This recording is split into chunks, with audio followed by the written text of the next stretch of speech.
kuliah pada minggu lalu, yang mana minggu lalu adik-adik sudah belajar tentang perubahan degradasi secara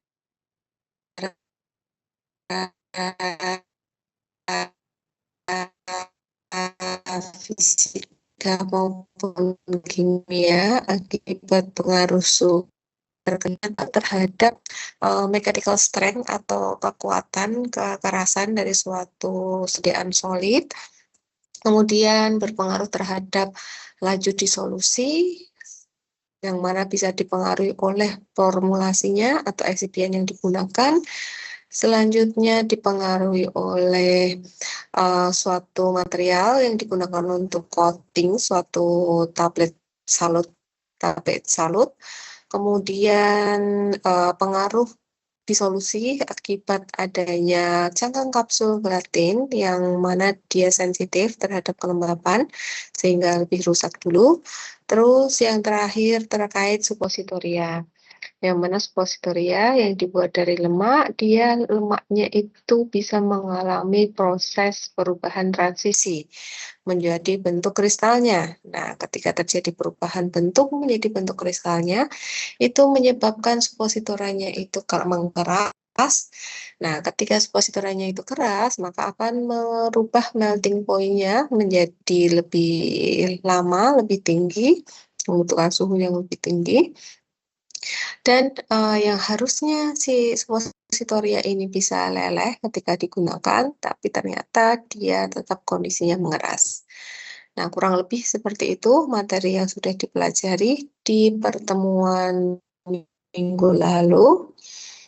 Pertemuan ini kita akan melanjutkan kuliah kita yang mana di sini perubahan laju pelepasan obat akibat polimeric matrix yang digunakan dalam pembuatan sediaan suatu solid maupun semi solid.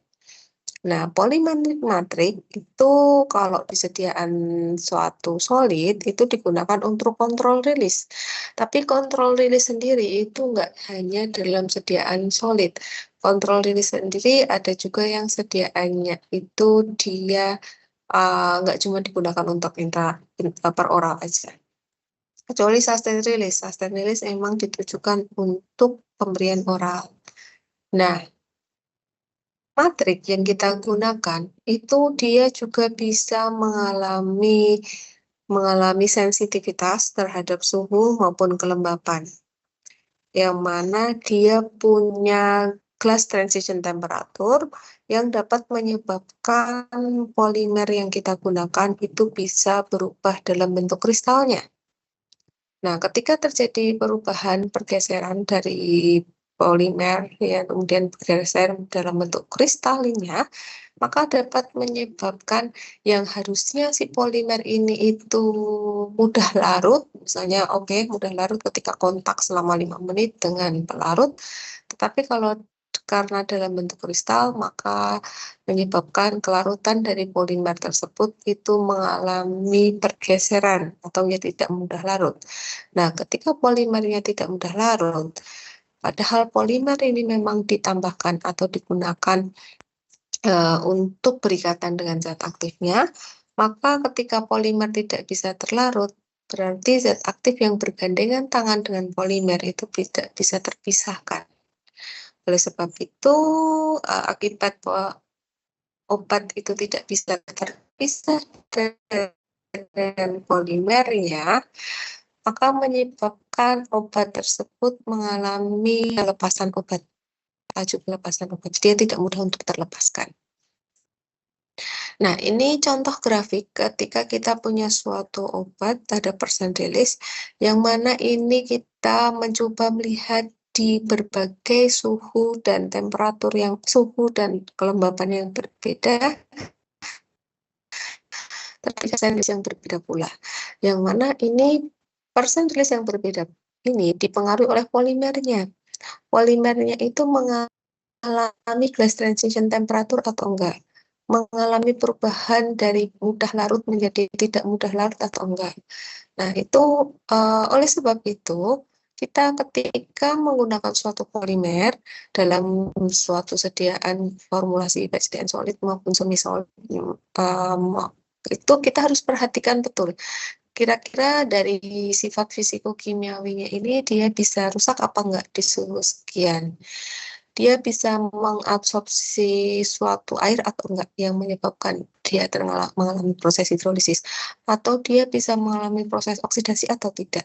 Nah, itu harus kita pahami dulu sifat fisikokimiawi sebelum proses formulasi.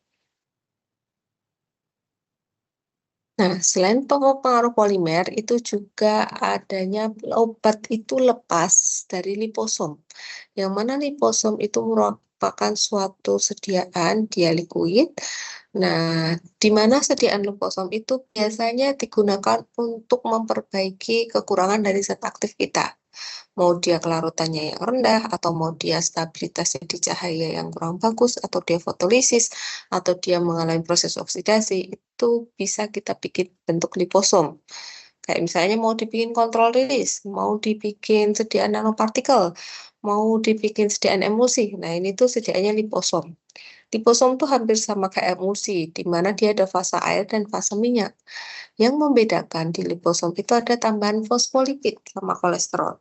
Yang mana fosfolipid di sini itu memang dipakai untuk menyerupai membran dari tubuh kita, membran membran yang ada di tubuh kita, di mana membran di tubuh kita itu terdiri dari fosfolipid bilayer.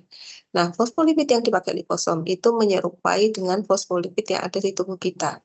Sehingga ketika ada obat, misalnya dia sulit untuk masuk ke dalam membran, tapi karena obatnya itu terentrap di dalam fosfolipid, maka si obat tersebut itu mudah untuk terabsorpsi.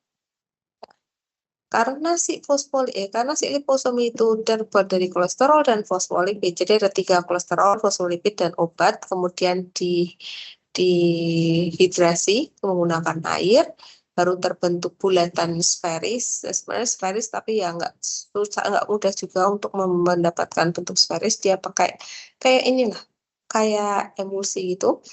Nah, karena penggunaan fosfolipid, yang mana fosfolipid itu dia rawan mengalami proses oksidasi dan juga proses hidrolisis, maka ketika terjadi oksidasi atau hidrolisis dari fosfolipid, yang harusnya si fosfolipid bilayer ini yang punya sisi hidrofil dan juga lipofil akan mengikat obat. Kalau kolesterol itu dia hanya penstabil celah-celah yang dimiliki oleh si fosfolipid. Nah, obat ini dia akan berikatan sama fosfolipid bilayer di sisi lipofil maupun hidrofilnya, tergantung dari obatnya bersifat lipofil atau hidrofil. Nah, karena si fosfolipid ini rusak, maka yang harusnya si fosfolipid ini berikatan sama mengikat obat, maka ketika dia mengalami proses oksidasi, itu kan ada rantai yang putus ya, mau oksidasi, mau hidrolisis, berarti ada rantai yang putus. Nah, ketika ada rantai yang putus, yang harusnya dia mengikat obat, itu menyebabkan obatnya itu lepas. Kalau obatnya lepas, maka menyebabkan terjadi kebocoran liposom. Jadi adik bisa membayangkan liposom itu kayak bola bulat di dalam air, jumlahnya banyak, bolanya bola-bola kecil itu jumlahnya banyak. Dia itu ada yang luar itu bersifat hidrofil, yang dalam itu bersifat lipofil. Terus kemudian sisi yang tengah tuh lipofil, sisi dalam paling berkat intinya itu bersifat hidrofil lagi. Nah, itu obatnya itu dia tidak berikatan sama si liposom, sehingga obatnya akan lepas dari bola liposom tersebut. Nah, ketika terjadi pelepasan zat aktif dari bola liposom, itu menyebabkan sudah tidak efektif lagi. Berarti si liposom itu sudah mengalami penurunan kandungan obatnya. Misalnya harusnya dia 50 mg, dia ada 50, tangan yang berikatan, karena ada kebocoran sebanyak 10, berarti tinggal 40. Ketika tinggal 40, karena tolerability-nya itu tolerable kalau plus minus 0,2, berarti dia plus minus 2%, dia nggak masuk. Atau kalau dikatakan dia belum rusak, kalau dia itu lebih dari 95%, karena ini dosisnya kurang dari 95%, maka kita kategorikan obatnya sudah rusak. Karena obatnya sudah rusak, maka kita bisa mengkategorikan bahwa si obat itu sudah tidak stabil lagi. Sudah keluar dari fase liposomnya. Nah, kemudian adik-adik bisa lihat grafik yang mana di sini menggunakan fosfolipid yang berbeda-beda. Layernya itu berbeda-beda. Ternyata layer yang berbeda dari si fosfolipid itu sendiri itu berpengaruh terhadap stabilitas dari zat aktif dalam liposom itu sendiri. Dan sejauh ini memang liposom itu kendalanya dari stabilitasnya. Yang mana ketika tadi terjadi kebocoran, maka menyebabkan zat aktifnya itu mengalami proses presipitasi, pengendapan. Terus kemudian karena dia terdiri globul-globul, globul satu dengan yang lainnya itu bisa berdempelan, berdekatan. Kemudian menjadi globul yang besar. Kalau bentuk globul yang besar, maka menyebabkan si obat tersebut itu mengalami proses agregasi. Karena partikelnya ngendap akibat gaya gravitasi. Dia mengendap di bagian bawah dari apa namanya? Dari tempat penyimpanannya. Nah, itu kurang lebih seperti itu, pengaruh oksidasi dan juga hidrolisis pada komponen yang ada di dalam liposom. Komponen apa? Komponen si fosfolipidnya. Karena fosfolipid itu terdiri dari lipid bilayer, namanya lipid, dia mudah mengalami proses oksidasi maupun hidrolisis. Lipid, minyak, lemak, itu dia mudah mengalami proses oksidasi ataupun hidrolisis. Nah, selanjutnya itu adalah emulsi. Emulsi terdiri dari fase air dan fase minyak. Yang mana ketika adik-adik itu menyimpan di suhu yang tinggi, misalnya di tulisan apa namanya di kemasan primer itu diminta untuk menyimpan di suhu 25. Tapi disimpan di suhu yang tinggi. Nah, karena penyimpanan suhu tinggi itu menyebabkan si emulsinya itu mengalami proses kerusakan. Dia mengalami proses kerusakan, dia cracking, pecah, cracking, kemudian akan ketika emulsinya pecah, dia akan zat aktifnya itu akan mengalami proses pengendapan, agregasi. Kalau udah ke emulsinya pecah, maka kita bisa mengatakan bahwa sediaan kita itu udah nggak stabil lagi. Nah, kemudian juga penyimpanan di suhu yang sangat dingin, 4 derajat Celcius, ini berarti di freezer. Nah, ketika di freezer itu dia juga bisa menyebabkan pemisahan. Kenapa? Karena kita ada fase minyak, di mana minyak itu kalau di suhu dingin itu dia bisa membeku. Kalau air dia baru bisa membeku di suhu 0 derajat. Nah, kalau minyak itu dia sensitif di suhu dingin, nggak sampai 0 derajat dia bisa membeku. Nah, ketika dia itu disimpan di suhu 4 derajat Celcius, maka lemaknya itu dia akan memisah dengan fase airnya dan menyebabkan terjadi pemisahan fase. Ketika terjadi pemisahan fase, maka kita bisa bilang kalau sediaan kita itu udah nggak stabil. Nah, yang namanya emulsi itu dia harus bercampur jadi satu antara fase minyak dan juga fase air. Nah, kemudian ada moisture adsorption. Itu dia ada hubungannya sama yang pertama, di mana kelembapan dia itu bisa menyebabkan dia itu bisa untuk obat-obat atau tablet tertentu yang sensitif terhadap kelembapan, dia bisa menarik air atau kelembapan di lingkungan sekitarnya. Nah, moisture absorption dari suatu sediaan solid itu tidak hanya mendapat meningkatkan kerusakan atau degradasi secara kimia, tetapi dia juga bisa menyebabkan perubahan atau stabilitasnya. Nah, terus selain dia menyebabkan secara kimia, otomatis ketika terjadi absorpsi pun dia juga bisa mengalami perubahan secara fisika atau fisiknya itu terjadi perubahan. Mau dia itu tabletnya lebih lentur, apa lebih lunak, atau dia lebih basah. Nah, itu dia secara kasat mata terlihat. Nah, selanjutnya hard kapsul gelatin, yang mana dia juga bisa menyerap kelembapan di lingkungan sekitarnya, dan dia sangat tergantung dengan humidity atau kelembapan di lingkungan sekitar. Dan ketika lingkungan sekitar itu suhunya sangat lembab, maka kapsul kita itu akan rusak. Ketika kapsul itu rusak, maka dia sudah tidak mampu lagi melindungi obat kita yang ada di dalam kapsul tersebut. Nah, contoh lain itu adalah coating, yang mana kemarin saya sampaikan bahwa sugar coating itu dia paling sensitif terhadap kelembapan. Dia paling cepat menyerap adanya kelembapan, yang mana dapat menyebabkan coating kita itu berubah warna atau warnanya menjadi tidak merah atau nanti dia jadi melted. Itu bisa saja terjadi tergantung dari kelembapannya itu berapa tinggi dan terekspos itu berapa lama. Kemudian perubahan warna, yang mana degradasi kimia, misalnya kayak oksidasi, itu bisa memicu terjadinya perubahan warna. Contohnya pada apa? Contohnya pada vitamin C. Vitamin C ketika mengalami proses oksidasi, maka dia bisa terjadi perubahan warna menjadi gelap.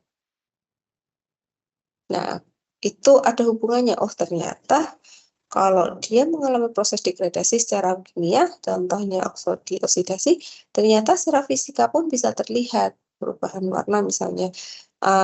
Itu baru oksidasi. Kalau hidrolisis, oh ternyata dia tabletnya itu nggak terlalu keras lagi. Kalau misalnya fotolisis, ya fotolisis agak susah sih sebenarnya. Ada yang dia nggak bisa mengalami perubahan warna, tapi nggak semua bisa mengalami perubahan warna. Untuk Terus oleh sebab itu mekanisme hubungan antara fisika dan kimia ini masih perlu didalami. Apakah kalau misalnya terjadi perubahan fisika itu apakah kalau misalnya terjadi perubahan secara kimia akan langsung terlihat secara fisika atau sebaliknya itu masih perlu dipahami. Nah, kurang lebih seperti itu meskipun ini itu kebanyakan sediaan solid, tapi sediaan liquid pun, sediaan semi solid pun bisa saja terjadi. Kayak misalnya kita punya suatu krim antioksidan, krim vitamin C. Kalau krim vitamin C-nya itu dia nggak tertutup dengan rapat atau disimpan nggak tepat, dia bisa mengalami proses oksidasi.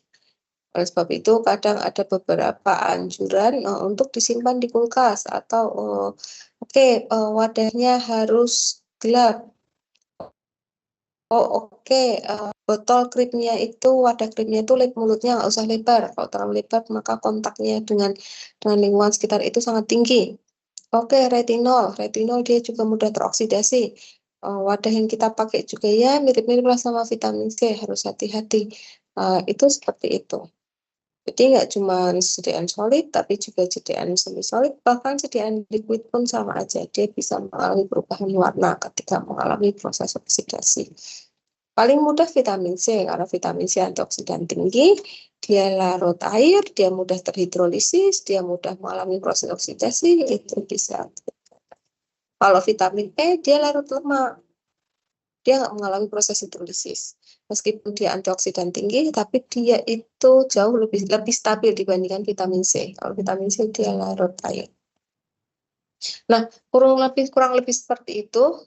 Selain itu masih banyak lagi yang memungkinkan mengalami proses degradasi pada bentuk sediaan obat. Ada bercak-bercak, timbul bercak-bercak pada tablet, kemudian sirup yang nanti sudah rusak, kemudian suspensi yang terjadi caking, creaming, terus kemudian terjadi agregasi, itu banyak banget. Paling enggak sudah ada gambaran, ternyata suhu, kelembapan itu bisa memicu terjadinya proses degradasi. Kemudian oksidasi, hidrolisis, fotosensitif itu ternyata sangat sensitif terhadap sangat sensitif untuk memicu terjadinya ketidakstabilan pada sediaan kita. Oleh sebab itu, besok di setelah UTS, kenapa kok diuji stabilitas dipercepat? Itu kita men-setting suhu dan kelembapannya. Kenapa kok suhunya dibikin tinggi? Kenapa kok kelembapannya dibikin tinggi? Nah, itu untuk membuat stres, membuat kondisinya dalam keadaan stres. Pada stres itu ya suhunya dibikin lebih tinggi daripada suhu penyimpanan. Saya kayak, oke, sediaan kita disimpan di suhu 30. Tapi waktu uji stabilitas dipercepat kita tidak bisa menggunakan suhu 30, tapi kita bisa menggunakan suhu 40 yang lebih tinggi. Terus kemudian kelembapannya kita berapa sih lingkungan sekitar kita? Katakanlah misalnya 75. Nah, karena 75 kita sesuai dengan guideline-nya. Berapa? 80 atau 75 yang mau dipakai. Terus durasinya berapa lama? Gitu. Nah, oleh sebab itu diuji stabilitas dipercepat. Itu yang di otak-atik adalah suhu dan kelembapan. Mereka tidak melakukan uji fotolisis di sinari cahaya langsung, misalnya, itu enggak. Atau melihat terjadinya proses isomerisasi, atau dicampur di dalam air, itu enggak. Jadi airnya itu dari kelembapan. Ketika kelembapan tinggi, maka kandungan airnya di udara itu cukup tinggi. Nah, kurang lebih seperti itu. Terus selanjutnya itu efek packaging terhadap stabilitas dari suatu produk.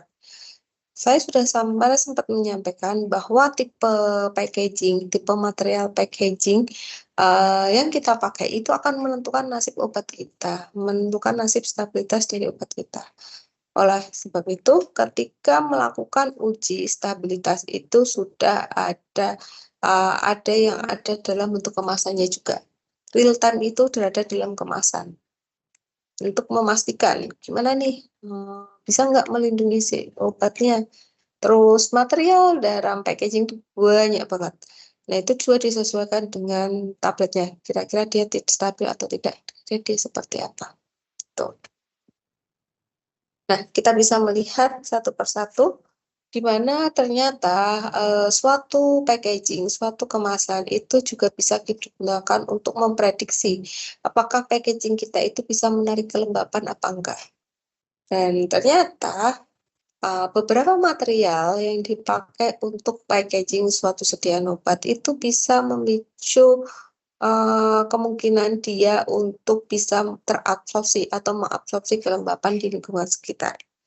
Contohnya apa? Contohnya suatu packaging yang mengandung suatu packaging, kemudian dia itu tabletnya itu mengandung polypropylene film, yang dimana dia itu secara hasil penelitian ternyata dia bisa meramalkan atau memprediksikan terjadinya proses penarikan kelembapan yang dipengaruhi oleh packagingnya. Kemudian ada kandungan polivinil klorida dan aluminium film, yang mana pada proses packaging menggunakan press stroke packaging atau PTP, metode packagingnya menggunakan PTP, press stroke packaging, atau di press itu biasanya strip, di stir juga pakai PTP juga. Nah, ketika dia mengandung polivinil klorida dan juga aluminium film pada kondisi non isotermal, ternyata dia juga sensitif terhadap kelembapan. Dia bisa mengabsorpsi juga. Terus kemudian ada contoh-contoh yang mana ternyata beberapa material dia itu menyebabkan si obatnya itu bisa mengalami sensitivitas terhadap kelembapan. Contohnya apa? Pada lactose corn starch tablet yang coba kita buat atau kita kemas dalam kemasan primer strip packaging atau PTP menggunakan press stroke packaging, ternyata menyebabkan si packaging yang kita pakai itu dia bisa mengabsorpsi kelembapan di lingkungan sekitarnya. Akibatnya udaranya itu bisa tembus ke packaging kita dan menyebabkan tablet yang ada di dalam kemasan primer tersebut itu bisa menarik udara yang sudah masuk ke dalam stripnya. Nah, ketika udaranya tertarik, itu maka dapat menyebabkan si tablet kita itu menjadi rapuh, menjadi kekuatannya atau kekerasannya itu menjadi turun. Oleh sebab itu, harus hati-hati ketika kita menggunakan pengisi laktos. Padahal laktos itu banyak, sering kita gunakan, meskipun kalau untuk diabetes ya kita bisa mengganti selain laktosa. Kemudian perubahan warna, karena packaging yang bisa menarik kelembapan di lingkungan sekitar, kemudian di dalam kemasan tersebut ternyata isinya tablet coating, sugar coating, yang di coating itu juga asam ascorbat, Maka ketika si packaging kita itu bisa menembus bisa apa namanya bisa udara itu bisa menembus ke kemasan primernya, maka dapat menyebabkan si coating kita, sugar coating kita itu menjadi rusak. Kalau menjadi rusak, maka akan terjadi perubahan warna. Kalau terjadi perubahan warna, apalagi di situ yang di coating itu adalah asam ascorbat, maka asam ascorbatnya pun ketika coatingnya rusak, asam ascorbatnya juga punya probability untuk mengalami proses hidrolisis maupun proses oksidasi. Terus kemudian ada hidrolisis aspirin aluminium tablet dalam PTB dan juga glass bottle. Yang mana karena glass bottle itu terbuka secara lebar, maka di aspirin ini bisa mengalami proses hidrolisis menjadi asam salisilat. Nah, ketika mulai proses hidrolisis, maka zat aktifnya itu sudah tidak mencerminkan lagi punyanya si aspirin lagi. Sudah mengalami proses hidrolisis. Selanjutnya, absorpsi ke dalam dan absorpsi ke permukaan dan juga absorpsi ke dalam kontainer dan juga transfer zat aktif terhadap kontainer yang komponen kontainer yang dipakai dalam pembuatan suatu sediaan.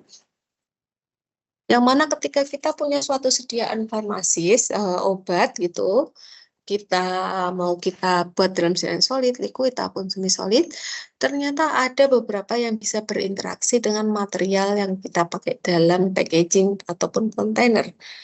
Nah, ketika si obat tersebut itu berinteraksi akibat adanya berinteraksi dengan packaging dan kontainer, otomatis dapat menyebabkan kadar dari zat aktif kita itu akan menurun atau akan mengalami proses kerusakan. Contohnya apa? Contohnya diazepam intravena, berarti dia bentuknya liquid. Yang mana diazepam intravena dia disimpan intravena itu misalnya disimpan dalam vial. Nah, atau kontainer ya vial gitu. Ternyata gelas yang kita pakai, yang kita pilih, dia bisa apa namanya dapat menyebabkan si obat itu si gelas itu bisa mengabsorpsi obat kita yang bersifat liquid. Liquid diazepam liquid itu ternyata bisa diabsorpsi oleh gelas kita yang dipakai untuk penyimpanan. Nah, ketika dia mengalami proses absorpsi, tentu saja diazepam atau konsentrasi atau kadar dari diazepam ini menjadi turun kadarnya. Dan kemudian absorption into plastik itu juga sama, masuk ke dalam plastik yang kita pakai. Berarti kadarnya juga bisa menurun juga karena ada yang sebagian dari zat aktifnya itu dia diabsorpsi. Nah, contoh lain itu adalah nitroglycerin. Dia bentuknya liquid dengan signifikan vapor pressure. Dia bisa terabsorpsi ke dalam kontainernya. Terus kemudian PVC. PVC itu adalah material atau polimer yang sering dipakai untuk pembuatan kontainer di farmasi.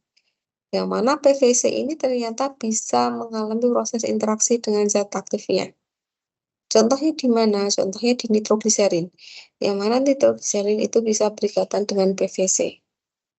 Terus kemudian ada absorption dari clomethazole etisilat.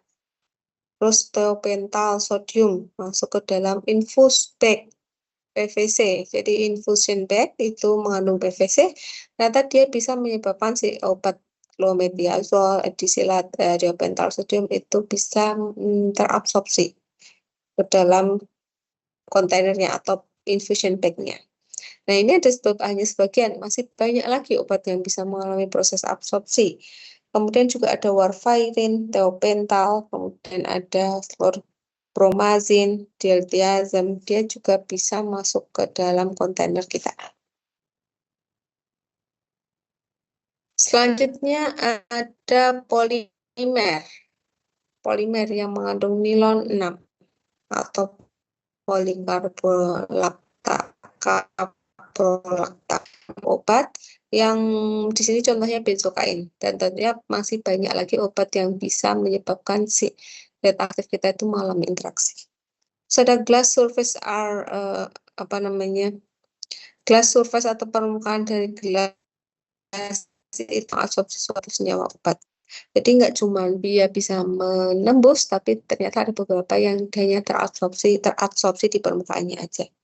Contohnya apa? Contohnya klorokresol ke dalam rubber chloroquine solution dengan glass container yang dipakai.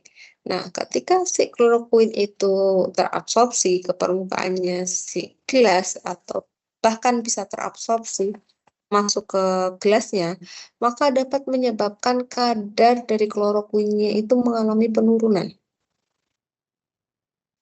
Dia menjadi turun kadarnya. Nah, selanjutnya rubber closure atau tutup dari vial. Mungkin adik-adik pernah melihat vial di mana tutupnya atas itu adalah terbuat dari karet. Nah, material yang digunakan dari karet untuk menutup si vial ini juga bisa mengabsorpsi suatu preservatif seperti klorokresol masuk ke dalam rubber closure.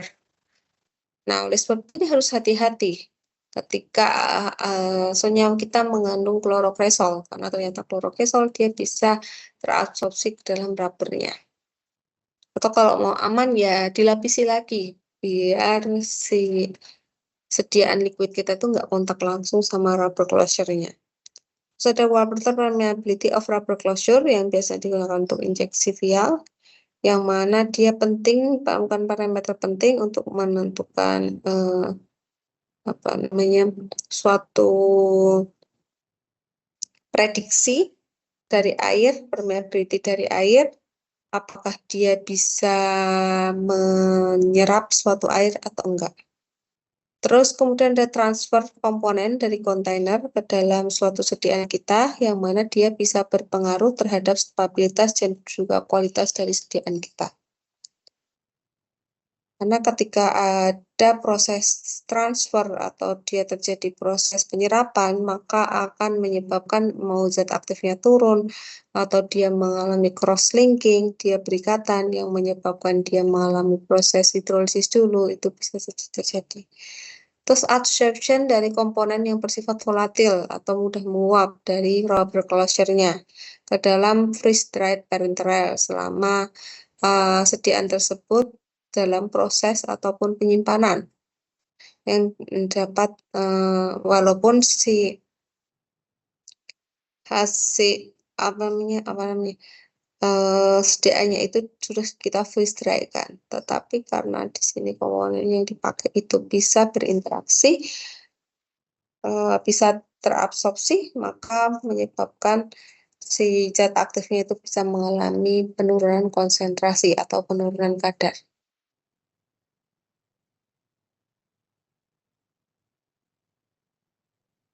Nah, itu pengaruh terhadap packaging, mau packagingnya strip, atau packagingnya blister, atau nanti botol kaca, atau nanti vial, atau nanti ampul, atau nanti infusion bag. Nah, itu harus diperhatikan. Kira-kira sediaannya itu nanti bisa berinteraksi atau enggak ya? Kira-kira dia bisa berikatan atau enggak ya? Itu benar-benar diperhatikan. Terus stability dari suatu peptida dan juga protein. Ini tambahan untuk adik-adik, yang mana peptida dan protein itu dia juga bisa mengalami chemical degradation persis kayak obat biasa. Dia bisa mengalami proses deaminasi, dia bisa mengalami proses isomerisasi, rasemisasi, hidrolisis, cross-linking, dan juga proses oksidasi, persis kayak ya aktif obat kimia pada umumnya. Nah, kita amati satu persatu deamidasi. Ketika ada residu asparagin yang ada di peptida dan juga protein, dia bisa mengalami proses deamidasi dan juga diikuti dengan proses hidrolisis, sehingga menyebabkan si asparagin ini menjadi aspartik dan isoaspartik acid peptide. Nah, ketika si asparagin itu berubah menjadi aspartik dan juga isoaspartik acid peptide, tentu saja si asparagin ini menjadi berubah fungsi atau menjadi tidak memberikan efek farmakologis lagi. Kemudian juga adrenokortikotropik hormon atau ACTH yang mana dia punya 38 asam amino. Ternyata penyimpanan pada pelarut yang berbeda pH-nya, pH netral sampai alkalin, ternyata dia menyebabkan atau memicu terjadinya proses deamidasi. Dan semakin tinggi pH, semakin tinggi konsentrasi, maka semakin tinggi pula terjadinya proses deamidasi. Dan deamidasi dari ACTH di kondisi asam itu juga bisa terjadi secara langsung yang dapat menyebabkan si ACTH ini menghasilkan produk aspartic acid peptide. Dia hanya menghasilkan aspartic acid peptide. Dia tidak menghasilkan isoaspartic acid. Tidak seperti yang sebelumnya. Kalau di sebelumnya itu asparagin, dia mengalami proses hidrolisis, dia bisa mengalami proses dehidrosis dan juga deamidasi menjadi aspartis dan isoaspartic acid. Tapi kalau yang ACTH, dia bisa mengalami proses deamidasi menjadi aspartic acid peptide. Kemudian ada insulin, yang mana insulin itu memang kita jual dalam kondisi liquid. Dia memang kita berikan secara suntik langsung, belum ada dalam sediaan oral. Kenapa? Karena dia sensitif terhadap mukus kita, enzim kita. Dia bisa rusak duluan ketika ketemu dengan enzim, baik yang ada di dalam mulut, nanti juga ada yang pengaruh asam di asam lambung, dan sebagainya. Dia sudah rusak, oleh sebab itu sampai sejauh ini itu masih sulit untuk mengembangkan suatu sediaan insulin yang diberikan secara oral. Nah, insulin itu punya dua asparagin. Dan asparagin itu bisa mengalami proses deamidasi, khususnya di pH yang rendah. Yang mana yang mengalami proses deamidasi itu pada ASN A21. Di pH netral, dia terbentuk di pH netral dan di suspension. Itu contoh asparagin, sehingga contoh insulin. Sehingga insulin itu ketika kita bekerja, misalnya industrinya, ini industrinya baru mau mengembangkan suatu sediaan liquid insulin, maka kita perlu hati-hati. Dia itu ketika kita larutkan, dia sensitif nggak di pH something gitu, atau ketika kita mau menjaga stabilitasnya, baiknya di pH berapa sih? Itu harus kita perhatikan di situ. Nah, ini adalah skema terjadinya proses deamidasi, isomerisasi, rasemisasi, peptide dari suatu peptide yang memiliki asparagin atau aspartic acid residue. Dari asparagin sendiri dia bisa mengalami proses terjadinya bentuk diisoaspartic diisoaspartyl peptide, kemudian bisa diaspartyl peptide, kemudian ada L-asparaginil peptide, kemudian ada L-aspartyl peptide, dan juga L-isoaspartyl peptide. Jadi satu protein, satu residu, ternyata dia bisa menghasilkan banyak bentuk. Nah, selain proses deamidasi, itu ada proses isomerisasi dan juga rasemisasi. Yang berubah itu dia bentuknya dari L menjadi D, D menjadi L iso menjadi D iso. Nah, itu D iso menjadi D aspartic acid menjadi D iso. Nah, itu ada rasemisasi dan juga ada proses isomerisasi. Nah, protein dan peptide itu dia sensitif terhadap proses rasemisasi. Karena pengaruh apa sih? Ya, bisa jadi hidrolisis, proses siklik amida, terus pengaruh isomerisasi itu sendiri, rasemisasi itu sendiri. Nah, itu contoh dari L-aspartic acid, dia bisa mengalami isomerisasi menjadi L-isoaspartic acid via L-cyclic imida. Nah, dia itu cuma ketambahan iso, tapi pasti bentuknya udah beda. L-aspartic acid strukturnya dibandingkan dengan L-aspartic acid pasti akan berbeda. Kemudian ada L-cyclic imida intermediate, di mana dia juga bisa mengalami proses rasemisasi. Dia bisa mengalami proses rasemisasi dan menjadi di aspartic acid peptide dan juga diisoaspartic acid. peptide akibat proses hidrolisis. Kemudian following storage of a secretion dari aspartyl secretion dan juga beta aspartyl secretion, di mana dia juga terdeteksi menggunakan HPLC akibat proses isomerisasi pada pH di atas 4. Kemudian juga ada perubahan formasi siklik imida, dia perubahan asam amino, susunan asam amino pada C terminal dari aspartic acid. Siklik imida itu juga terdeteksi sebagai major degradation dari suatu produk fibroblast growth factor pada pH 5. Kemudian rasemerisasi itu juga bisa diobservasi pada kasein, dia bisa melalui proses rasemerisasi pada aspartic acid, fenilalanin, glutamin acid, dan alanin residu. Rasemisasi dari serin dan juga residin itu juga telah dilaporkan oleh histerlin dan dicapeptide agonis yang agonis terhadap hormon rilis hormon atau LHRH. Terus selain proses deamidasi, rasemisasi, dan juga isomerisasi, selanjutnya ada proses hidrolisis yang mana sama aja di secara obat peptida dan juga protein sama obat zat kimia, tentu hidrolisis itu paling banyak terjadi. Hidrolisis hanya dia kontak langsung dengan air, tetapi juga di suhu kelembapan sekitar, suhu yang tinggi, udaranya mengandung kandungan air yang tinggi, maka dia juga bisa memicu terjadinya proses hidrolisis. Dan ada hidrolisis pathway dari suatu peptide dan juga peptide dari aspartic acid, dia menunjukkan bahwa dia akan mengalami proses hidrolisis pada pH asam.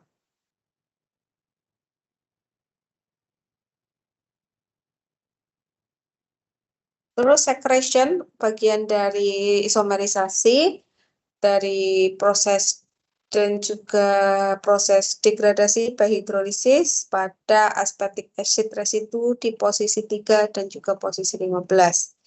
Nah, hidrolisis juga bisa terjadi pada serin dan juga residu histidin. Nah, untuk tahu ini bagian serin yang mana, ini bagian histidin yang mana, maka kita harus tahu dulu struktur asam amino kita, struktur protein kita tersusun dari apa. Terus cross-linking dengan pembentukan ikatan disulfida. Dia mengalami cross-linking, ini juga ada jalur hidrolisisnya. Pembentukan disulfida. Ini contoh hidrolisis, sorry. Yang cross-linking terbentuknya ikatan disulfida itu SS. Ini bukan contohnya. Nah, suatu sistein, residu sistein, dia bisa mengalami proses oksidasi. Dia bisa membentuk suatu dia memiliki disulfida bond secara intra dan intermolekuler yang menyebabkan perubahan di struktur tersiarnya. Dan normal disulfida atau normal ikatan disulfida pada protein dan peptida molekul itu dapat dilihat dari thiol-katalisis. Untuk melihat ini ada nggak sih disulfida bondnya itu bagian mana sih, secara intermolekuler seperti apa sih melihatnya. Nah, itu ada caranya.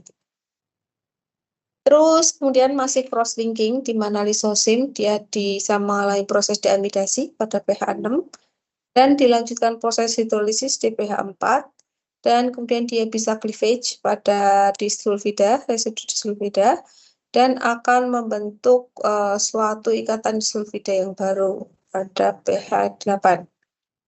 Kemudian ada tes tengah atau half-life dari reaksi disulfida beta elimination yang sama dengan 14 protein termasuk insulin yang dia bisa cleavage pada disulfida bondnya yang mana dia tidak atau relatif independen, tidak dipengaruhi oleh primary dan higher structure yang dimilikinya. Kemudian ada intramolecular formulation dari suatu ikatan disulfida, ikatan ganda disulfida, yang mana dia bisa menyebabkan proses agregasi dari suatu peptida dan juga protein. Contohnya apa? Contohnya pada proses liofilisasi bovine serum albumin dan insulin di bawah buffer dan insulin di liofilisasi bovine serum albumin dan juga insulin, dia bisa melalui proses agregasi via intermolecular disulfida bond formation, dan dia adalah rate dependent atau dipengaruhi oleh lajunya akibat adanya kandungan air yang menyebabkan rusaknya suatu produk liofilisasi. Nah, contoh lain itu adalah liofilisasi beta galaktosidase, yang mana dia juga bisa mengalami proses agregasi via disulfida bond pada relatively low water content atau pada kandungan air yang sangat sedikit. Karena ada air pun dia bisa mengalami proses hidrolisis, dia bisa mengalami proses kerusakan.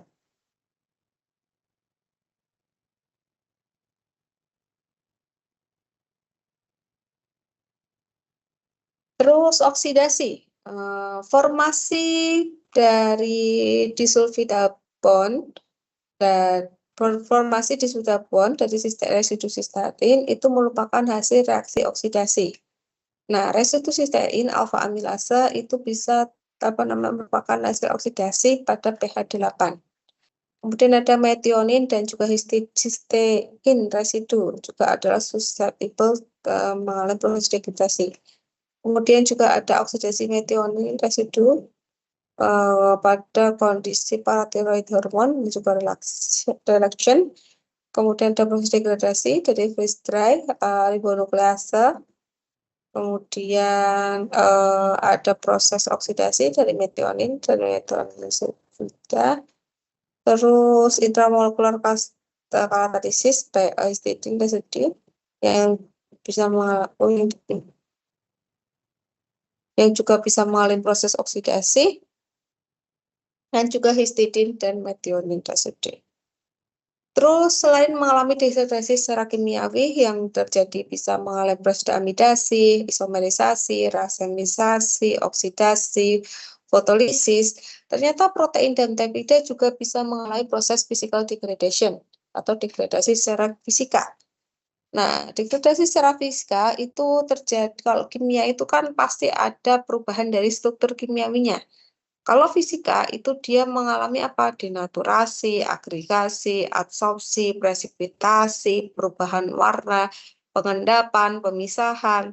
Nah, itu physical degradation.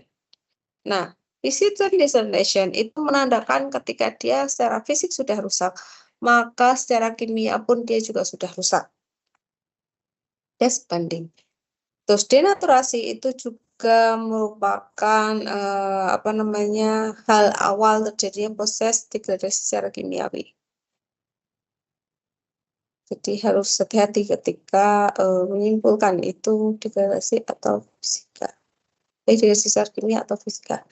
Kemudian ada cross linkage via disulfida bond formation yang dapat menyebabkan proses oksidasi dari suatu peptida dan juga protein. Terus ada lagi hydrophobic bond formation, yang mana dia hidrofobik itu dia juga bisa menyebabkan proses agregasi tanpa ada perubahan ikatan kovalennya. Terus freeze dry dari human growth hormone dia juga bisa mengalami proses agregasi apalagi ketika dia sudah mengalami proses perusakan atau degradasi kimiawi, dia berubah atau melalui proses seperti hidrolisis atau oksidasi atau deamidasi, dia juga hasil degradannya itu dia juga bisa mengalami proses agregasi. Terus ada non-covalent aggregation yang juga diobservasi di beta galaktosidase pada larutan aqua. Walaupun sudah dilakukan freeze dry, tapi karena mempunyai limited moisture atau kelembapan yang minim, dia sensitif terhadap kelembapan, maka si freeze dry kita itu dia bisa sensitif terhadap air yang ada di lingkungan sekitar, atau dia juga bisa menyebabkan ikatan disulfida exhibit aggregation karena ikatan disulfidanya. Terus ada degradasi peptida protein dari suatu dalam formulasi, yang mana formulasi itu sebenarnya juga memang kita pakai untuk memperbaiki kekurangan dari zat aktif kita. Misalnya kayak tadi ternyata terjadi hidrolisis atau ternyata terjadi proses oksidasi, itu bisa kita perbaiki dengan memilih formulasi yang tepat. Nah, sayangnya formulasi yang tepat itu juga eksipien itu juga harus hati-hati karena dia juga bisa memicu terjadinya proses degradasi. Bisa jadi terjadi ikatan yang kompleks, terjadi proses cross-linking, terjadi proses kebocoran, misalnya kayak tadi pada liposom dan sebagainya, itu bisa mungkin untuk terjadi. Sehingga dilakukan analytical method yang tepat. Kalau kita hanya pakai HPLSU itu nggak terlalu kelihatan. Kalau kita pakai protein, maka paling tepat kita pakai elektroforesis sama Gilbert Meson chromatografi. Kalau pakai elusidasi itu juga masih kesulitan untuk menentukan ini terjadi degradasi atau enggak. Protein peptida dalam sediaan dia juga bisa punya resiko untuk berinteraksi dengan packaging kita, dengan kontainer yang kita pakai, sehingga kita harus perlu hati-hati. Dia bisa menyebabkan interaksi atau enggak. Kalau terjadi interaksi, maka kandungannya akan menurun. Terus obatnya makin tidak stabil, terjadi proses agregasi, dan sebagainya. Nah, kurang lebih seperti itu yang bisa saya sampaikan. Dari adik-adik, apakah ada yang mau ditanyakan?